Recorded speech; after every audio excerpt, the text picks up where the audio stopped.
Hey everybody, welcome back to When Harry Met Board Games. Today we have another unboxing video for you all. Today I'm going to be unboxing this game right here, which is Heroscape.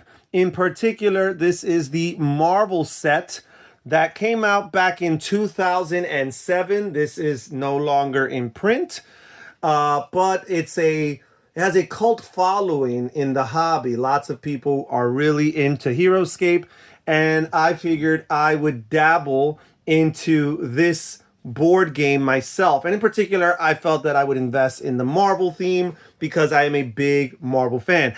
I was able to get this game on eBay from a user at a relatively decent price. This is the only set that was made for Marvel. Not long after this, Heroscape kind of went out of print. There are not too many other sets, and most of the other sets, well, there are lots of other sets, but most of the other sets are fantasy themed. That was the original theme, and there's lots of other fiction-based characters, but there was only one official release for Marvel. What we do have are some custom-made, fan-made, additional characters, playable characters, that have been made and that are being sold online by different users, by different fans and different creators. I have actually purchased a few of those. Maybe in a future video, I will unbox some of that content as well. But for now, we're just focusing on the Heroscape base set here. And as you can see, we have a rule book here. And let's see. It says for 2 players, ages 8 and over. And there's some interesting artwork here for another Heroscape set. As I mentioned, usually fantasy based. We see this giant size dragon here. And then we go straight into the rules, the table of contents. Okay. And it explains the rules. It shows some diagrams with some examples as to how combat takes place, range and line of sight, and so on and so forth. A really good rule book as far as making things clear. It also has at the end of the rule book a few standard or generic scenarios that players can use to set up a map and play a game with different particular objectives. And the rule book is about 20 pages long. In particular, it's just pretty thorough as far as giving some good examples and diagrams as to the different things that could take place. Now, a major aspect, a big part of the fun factor for Heroscape, and really the selling gimmick of it all, are these hexagonal terrain tiles. And these are 3-dimensional. They are plastic, not cardboard. And they depict different types of areas. So we have areas such as these, which I believe represent mountainous rocks. And we have areas such as this. Don't remember what this represents. It might be ore or some other stone.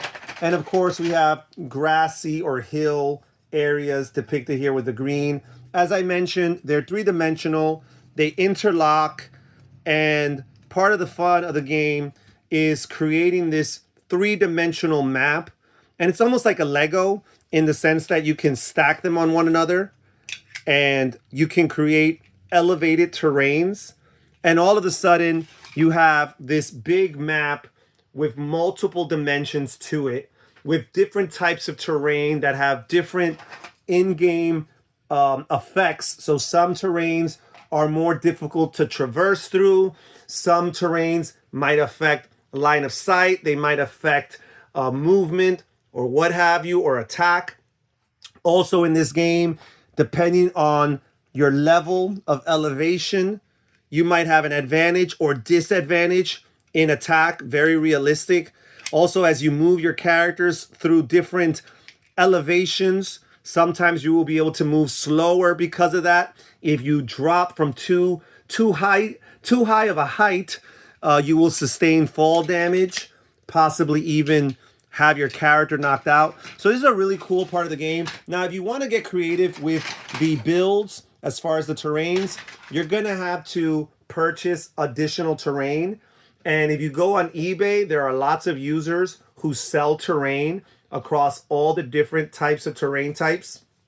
There might even be a few fan-made or custom-made terrains out there with additional different features. I have also invested a little bit in that because, again, this is a big part of the game, being able to build maps. And although they give you a pretty good startup here, you're not going to be able to create as grandiose a map with just the starting tiles, especially if you want to factor in things like elevation and such. Now, aside from the tiles, we have this right here, and we have these cards here that represent the different characters. And this is probably the weakest component in the game. It's pretty flimsy. The cardboard is not very thick, but that's okay because we have all these other nice looking components. And here we have Venom, and each of the characters here, they have different types.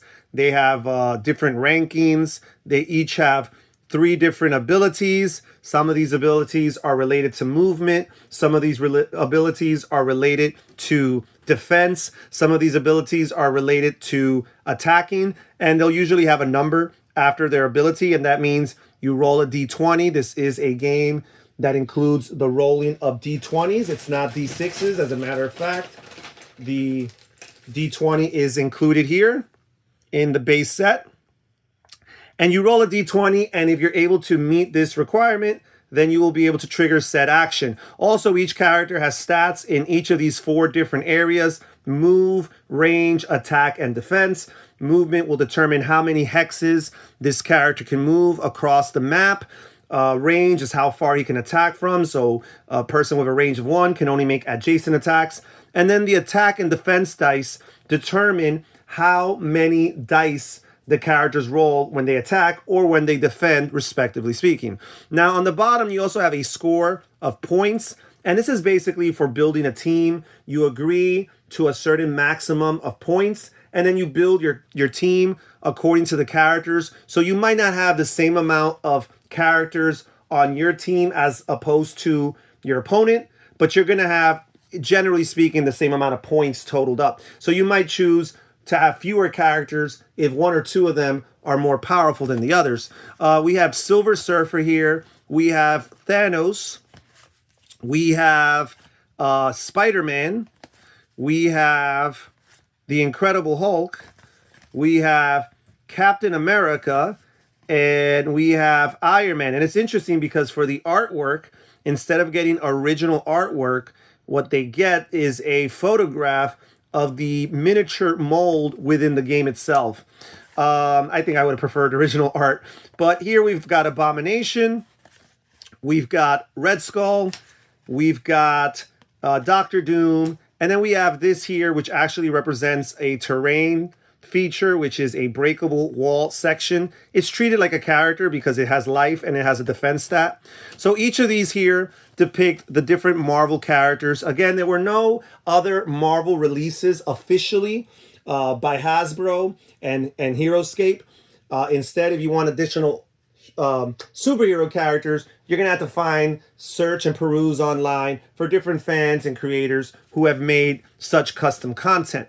But it's a pretty decent startup. I believe there's 10 characters off the base game, and 5 of them are villains and 5 of them are heroes. So you can mix and match accordingly. Really cool. And then finally, another big feature would be the miniatures. And these are pre-painted miniatures. They might not be the greatest compared to nowadays, but I actually like them. I find that I have some other games from the early 2000s with miniatures, and I find that these are sturdier than those. These are more detailed than those, and these are better painted than those. So, for example, the Marvel Superheroes board game, which I unboxed not too long ago on this channel, I find that these miniatures, which were released more or less the same time, are far superior to those. Okay, so these are Thanos and Doctor Doom. I might show a few more here. Let's get these 2 popular characters here. We've got Spidey here. Again, I can appreciate the detail on his uniform, really. And I like his pose. And then here we have Venom with tongue sticking out and all. and they capture it really, really well. And again, they're really sturdy miniatures and well painted. So that's really well done here. So we got that. And then finally, we've got some dice.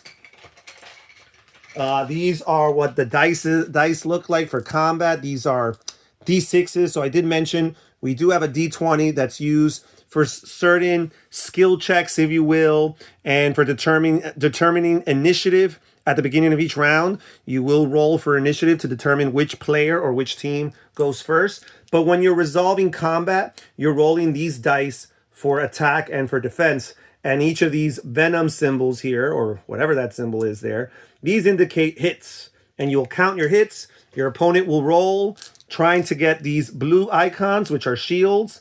Now, some of the sides of the die, or at least one of the sides of the die, is a dud. It's a blank. But you will compare the attacking player's hits to the defending player's shields, blocks here, and you'll subtract them, and whatever the difference is, that's how much hits will actually deal damage to the character that's being attacked. Pretty cool. And that's pretty much it as far as this unboxing, as far as the components. As I mentioned, this is a type of game that if you really want to get into, you probably want to invest some more on the different terrains. You might also want to buy additional used sets out there across the different thematic fictional universes. It might be a little bit of a disconnect, but some people like to just have these alternate scenarios where superheroes fight different characters across different fictional properties, or you can get the fan-made or custom-made content that you can find out there to get additional Marvel-themed characters. All right, well, that's it for today's video, guys. Thank you so much for joining us here at When Harry Met Board Games. This is Harry saying take care, everybody. Stay safe, stay healthy, and have fun gaming. Bye-bye.